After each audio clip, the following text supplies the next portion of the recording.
Hello and welcome to some more Star Citizen news for the 30th of July. We are looking back at a summary of what's happened last week. Cloud Imperium are encouraging you to check out a mission set that you might not have played before or in quite some time. Alpha 3.20 is in EVOCATI still. There's a ground defense sneak peek and more drama about the most drama-filled ship in the verse, the Crusader Ares. Let's start with the Arlington Gang mission spotlight. So, Star Citizen is brimming with immersive missions that let you make your mark on the verse, and Cloud Imperium are trying to shine a light on some of the favourite mission sets. There's not that many sort of mission chains and that sort of stuff, but Cloud Imperium do want to focus on some of these over the next few months, it seems. And we've got the Arlington Bounty set of missions here that they're talking about. There's a little bit of a ship sale going on with that as well, but basically it's a series of 7 missions that you can get as soon as you've got your bounty hunting license. You can then have a meeting with Miles Eckhart, and you'll start to get this bounty hunting chain of missions that get progressively harder with the Arlington Gang. And the later ones especially, you'll probably want to go as a group or with multiple people, because you'll be fighting big ships, including, at the end of the chain, an Idris. It's actually a very cool set of missions, and it's very much worth getting involved with them if you haven't done it in a long time, or if you've never done it before at all. The Foundation Festival is coming to an end on the 31st of July. There is still a chance to get involved with guiding players to get some rewards at the moment. There's a few ships on Warbond sale and some additional loot there too, so check that stuff out, including some cheaper discounted starter packages. Star Citizen Alpha 3.20, which contains mission and cargo updates along with the Hull C and a ton of improvements to Arena Commander, is in its EVOCATI phase, with Cloud Imperium saying it's going to go to Wave 1 in the near future, but we don't really have any more updates on that. We've had a roadmap update as well from Cloud Imperium, so there are a load of new missions that Cloud Imperium are working on for potentially later this year. Stealing evidence from Security Post Korea, larger scale cargo hauling missions, recover and steal cargo missions, and more excitingly, a restoration mission tasking players to replace a ship's components, repair the hull, and sort out its loadout at salvage yards. That is the kind of busy work I quite like to do.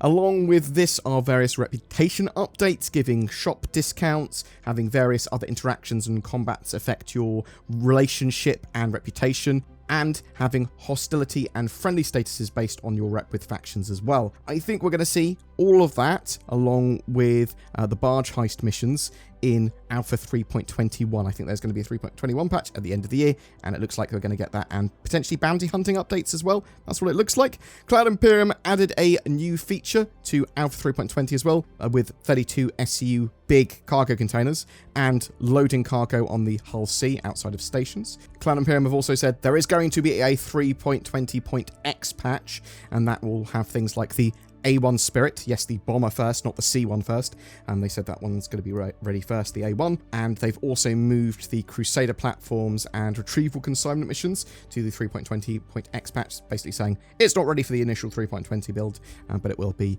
in a 3.20.1 patch or whatever. Inside Star Citizen looked at the prototyping phase for salvage munching, the next big sort of thing coming to the salvage mechanics. The Vulture will be able to do this, and that's what they're testing it with at the moment, but they're also going to be able to do it with the Reclaimer, and the Reclaimer is going to be able to do it at a larger scale. So this takes a ship, basically blows bits off it or cuts parts off it, then breaks those parts down into smaller bits that are then collected and turned into valuable materials. And that's basically big chunks of ship, like the whole ship you can break it down into and do that with it. Cloud Imperium are currently planning out what they need the system to do and the technical hurdles that are in the way. Very early stages, not very pretty yet or anything like that. Is just them testing it out and working out exactly how they want it all to work. There was no Star Citizen Live last week, so should return next week. This week's sneak peek is of a larger sort of ground turret and air defense turret that will hopefully aid in players wanting to assault structures on the ground in the future, rather than always approaching them by air, but maybe it will just like lead to different approaches to ground combat and different levels of difficulty and ways of doing things. There was a Spectrum thread that I wanted to highlight. Quickly overwhelm enemies of all sizes was its name. So this is referring to the size 7 weapon of the Ares Inferno and its product information, which basically said it can overwhelm enemies of all sizes. And the original poster said, how does it do that?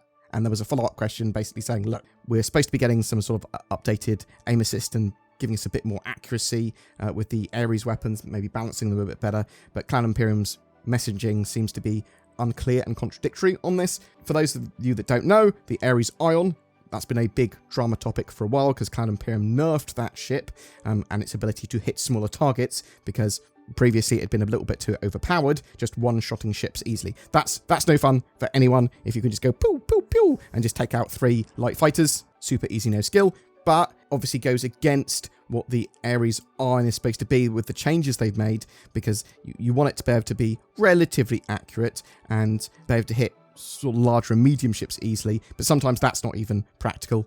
CIG's YogiClat replied here, context is important here. I made it very clear previously that the amount of aim assist a weapon has is dependent on the intended purpose of that weapon. There is no contradiction. Aim assists are needed for anti-fighter weapons, not for weapons that are meant to hit comparatively static targets, which is what the Ares was built for. If we added aim assists to these larger weapons, we'd find ourselves in a situation where the Ares performs better than specialized dogfighters. This is exactly the problem that we had on release. It was not working as intended. In the end, we are aiming for a balanced combat system, as Star Citizen is not a pay-to-win game. You have to pick the right tools for the right job. A lot of people would argue that Star Citizen is pay-to-win in some form. I'd argue that it's not pay-to-win because you can get everything in-game, and I encourage you to just get a starter pack and then get everything in-game, because then you'll have a lot more fun, in my opinion. You are more than welcome to disagree with me, but it is basically just dependent on how people define it. There was a follow-up from a YogiClat here. Edit. Heated Ares discussion again. Going to shorten this up by summing up past posts. The current Ares will not stay as it is. The current state is a compromise to keep the current balance between the ships until bigger updates come in. We will update the Ares once we can move the gunnery updates and master mode stuff from Squadron 42 over to the persistent universe. Do not ask when, it's not close. We do plan to give the Ion the cannon style RPM back. Whether that happens with the gunnery updates or before, we don't know yet. The Ares guns will likely not have aim assist, but will get more precise pips with the new gunnery system. Spread is currently being examined in Squadron 42. Almost all the ships will get spread to a certain degree. Spread values will therefore likely change on the Ares as well. Do not expect the Ares to simply kill targets by sitting outside of a defensive range. That's simply not the kind of gameplay we want for it. While the Ares weaponry outranges a lot of defensive turrets, its effective weapon range against maneuvering targets of any kind is much lower due to the slower, high damage projectiles.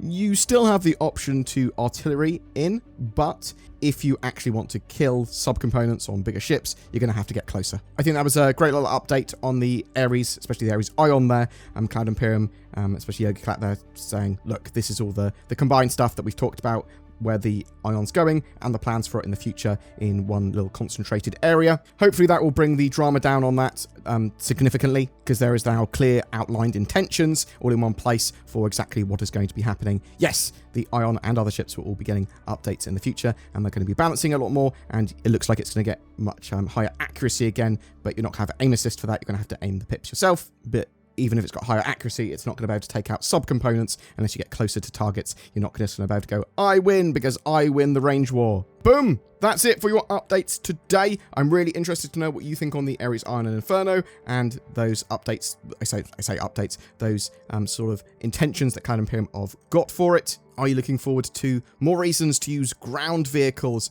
and like assaulting bases and that sort of stuff, and less reasons that sort of ships will be vastly superior on planetary warfare? Are you looking forward to the next iteration of Salvage with Salvage Munching?